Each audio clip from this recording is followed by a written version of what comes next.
금요일 아침 즐거운 시간, 라운 큐티 시간입니다. 오늘도 말씀과 함께 행복하고 즐거운 시간이 되었으면 좋겠습니다. 오늘 우리가 함께 나눌 말씀은 신명기 30장 1절에서 20절까지의 말씀입니다. 하나님의 언약은 저주에서 멈추지 않고 돌아올 이들을 위한 회복의 메시지까지 있습니다. 왜냐하면 하나님의 목적은 심판이 아니라 회복이기 때문입니다. 불순종에 대한 저주를 선포하는 모세는 하나님께서 열어놓으신 길을 다시 이스라엘 백성들에게 소개합니다. 만약 하나님의 심판으로 인해서 쫓겨간 그곳에서 이 일들이 기억날 때 여호와께로 돌아와 마음을 다하고 뜻을 다하여 하나님의 말씀을 청종한다면 하나님께서는 마음을 돌이켜 긍휼히 여기사 포로 가운데서 돌아오게 하실 것이라고 말합니다. 흩으신 그 모든 백성 중에서 모으실 것이며 쫓겨간 자들이 하늘가에 있을지라도 거기서 모으실 것이며 이끄실 것이라고 말합니다. 다시 약속의 땅으로 돌아오게 하사 차지하게 하시고 조상들보다 더 번성하게 하실 것이라고 말하고 있습니다. 하나님께서는 자손들에게까지 마음의 할례를 베푸사 하나님을 사랑하게 하시고 생명을 얻게 하실 것이며 하나님께서는 적군과 이스라엘을 미워하고 핍박하던 자에게 이 모든 저주를 내리게 하실 것이라고 말합니다. 또한 율법책에 기록된 모든 말씀을 지켜 행하고 하나님께로 돌아오면 하나님께서는 손으로 하는 모든 일과 몸의 소생, 가축의 새끼와 토지의 소산을 많게 하시고 복을 주시되 조상들을 기뻐하신 것 같이 다시 기뻐하사 복을 주실 것이라고 선언하고 있습니다. 하나님께서 순종하라고 주신 명령은 어려운 것도 아니며 먼 것도 아니라고 모세는 말합니다. 하늘가에 있는 것도 바다 밖에 있는 것도 아니라고 말하죠. 하나님의 말씀은 매우 가까워서 내 입에 있으며 내 마음에 있은즉 이를 행할 수 있을 것이라고 모세는 말하고 있습니다. 모세는 생명과 복, 사망과 화를 내 앞, 즉 이스라엘 백성들 앞에 두었다고 말하죠. 하나님을 사랑하고 그의 모든 길로 행하며 그의 법도와 명령과 규례를 지키라고 합니다. 그렇게 할 때 생존하고 번성할 것이며 약속의 땅에서 하나님께서 복을 주실 것이라고 선언합니다. 만일 마음을 돌이켜 듣지 아니하고 다른 신들에게 절하고 그를 섬기면 반드시 망할 것이며 약속의 땅에서 날이 길지 않을 것임을 선언합니다. 이제 생명을 택하고 그의 말씀을 청종하고 그를 의지하라고 권고합니다. 그는 생명이시고 장수이시니 하나님의 약속의 땅에 거주할 것임을 천명하고 있습니다. 적용을 위한 나눔의 시간입니다. 먼저 우리를 향한 하나님의 마음은 저주가 아니라 회복이며 평안이며 소망임을 기억합시다. 오늘 말씀의 시작을 보면 하나님의 말씀에 불순종함으로써 저주가 임함으로 이미 모든 나라에 쫓겨간 현장에서도 심판에 대한 원인이 불순종임을 기억하고 다시 하나님께로 돌아와 하나님의 말씀에 청종한다면 하나님께서는 다시 하나님의 백성의 지위로 회복시켜 주신다고 말씀하고 있습니다. 시편 126편은 바로 그러한 내용을 바탕으로 한 찬송시입니다. 그 마지막 구절이 이렇습니다. 울며 씨를 뿌리는 자는 반드시 그 곡식단을 가지고 돌아오리로다. 이것이 하나님 아버지의 마음인 것 같습니다. 탕자의 비유를 우리는 너무도 잘 알고 있습니다. 탕자들의 아버지. 작은 아들이 요청한 것이 옳아서 아버지는 보냈을까요? 너 같은 놈은 나가서 고생이나 해보라고 보내셨을까요?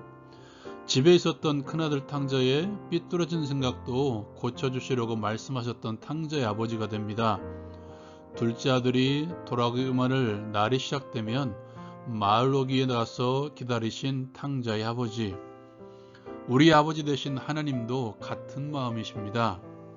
하나님께서는 당신의 백성들에게 재앙을 내리시기를 기뻐하시는 하나님이 아니십니다. 패션 오브 크라이스트라는 영화를 보신 적이 있습니까? 예수님께서 십자가에 달리신 후에 어둠이 임하고 하늘에서 비가 내리는 장면을 연출하고 있습니다. 그 장면을 보면 빗방울 하나를 하늘에서부터 투영시켜서 초점을 맞추어서 땅 위에 떨어지는 장면까지 그리고 있습니다. 감독이 무엇을 생각하고 그렸는지는 모르겠지만 저는 그것을 하나님의 눈물이라고 생각합니다. 고통당하고 있는 아들에게 대한 슬픔, 그렇게까지 하면서 돌아오기를 바라는 하나님 아버지의 눈물. 우리를 향한 하나님의 마음은 재앙이, 심판이 목적이 아닙니다. 하나님은 우리와 더불어 평안을 원하십니다. 우리가 하나님과 더불어 평강의 복을 누리시기를 원하신다는 것이죠. 우리에게는 영광된 미래가 있으며 그것이 우리에게 있는 유일한 소망임을 바라보는 것이 하나님 아버지의 마음이라는 것이죠. 하나님의 마음을 알고 기억합시다. 지금 조금 어렵습니까? 사망의 음침한 골짜기에 머물고 있습니까? 거기에 우리 아버지께서 함께하고 계십니다. 그 앞에 푸른 초장을 두시고 쉴만한 물가를 마련해 두시고 내 영혼이 소생될 수 있는 은혜를 두시고 함께 통과하기를 바라십니다. 하나님 아버지의 마음을 기억합시다. 하나님의 회복을 기대합시다. 두 번째로 나누기를 원하는 것은 회복의 열쇠에 대해서 함께 나누기를 원합니다. 모세를 통해서 끊임없이 강조되는 것, 회복의 열쇠는 하나님의 말씀에 대한 청종입니다. 하나님의 백성으로서의 우리의 정체성은 말씀에 순종하는 백성이라는 사실입니다. 그런데 오늘 말씀에 보면 하나님의 말씀에 대한 청종, 하나님의 말씀을 지켜 행하는 것과 하나님을 사랑하는 것을 같이 언급하고 있다는 것입니다. 왜 그럴까요? 햇님과 바람이라는 이야기를 아실 것입니다. 나그네의 옷을 벗기는 것을 통하여 누가 센지 내기를 했던 햇님과 바람 이야기. 하나님의 말씀에 순종하게 하는 방법, 반대로 하나님의 말씀에 순종할 수 있는 방법은 두 가지가 있는 것 같습니다. 두려움 때문에가 그 첫 번째이고 사랑 때문에 하는 것이 그 두 번째입니다. 나의 관점에서 생각하면 내가 정말 누군가를 사랑한다면 내가 원하는 대로 끌고 오는 것이 아니라 상대방이 바라는 대로 해주는 것이라고 우리는 끊임없이 들어왔습니다.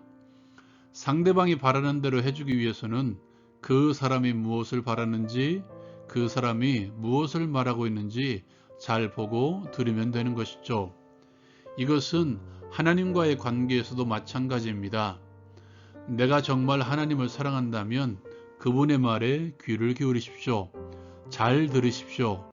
무엇을 원하시는지, 무엇을 원하시지 않으신지, 무엇을 좋아하시는지, 무엇을 싫어하는지를 잘 들으십시오. 잘 듣고 행하십시오. 이것이 우리의 살 길입니다. 이것이 하나님 나라에서의 우리가 살아가는 방식이죠. 하나님 나라의 백성이라고 한다면 다른 나라의 왕의 말을 잘 듣는 것이 아니라 그 사람은 이미 그 나라의 백성 될 자격이 없는 사람임을 기억합시다. 우리는 하나님의 백성으로서 하나님의 말씀을 잘 들으면 되는 것이죠.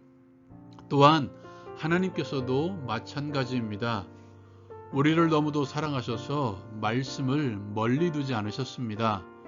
하나님의 말씀이 매우 가까워서 내 입에 있으며 내 마음에 있다고 말씀하셨습니다. 하나님의 말씀은 멀리 있지 않습니다. 하나님의 말씀은 이해하기 어렵지 않습니다. 말씀 그대로 순종하면 되는데 자꾸 피해가려고 하니까 어렵게 만드는 것이죠. 그것을 어렵게 만들어서 말씀을 멀리하게 하는 것입니다. 그리고 내 속사람이 나로 가득 차 있다면 사랑하는 분이 들어올 자리가 없을 것입니다. 그분의 말씀이 들어올 자리도 없습니다. 그러므로 마음에 할례를 행하십시오. 내 속사람을 자꾸 내려놓고 말씀으로 그 자리를 채우십시오. 또한 성령 하나님으로 그 자리를 충만케 하십시오. 그렇게 할 때에 말씀이 들려올 것입니다. 나로 하여금 하나님의 말씀을 듣고 순종하게 하실 것입니다. 적용을 위한 기도의 시간입니다. 마음의 할례를 받아 나를 죽이고 그 자리에 하나님의 성령으로 채우게 하시고 하나님의 말씀으로 충만케 하옵소서. 하나님을 사랑함으로써 하나님의 말씀을 잘 듣고 순종하게 하옵소서. 예수 그리스도의 이름으로 기도드립니다. 아멘. 말씀과 함께 주님과 함께하는 나온 큐티 마치겠습니다.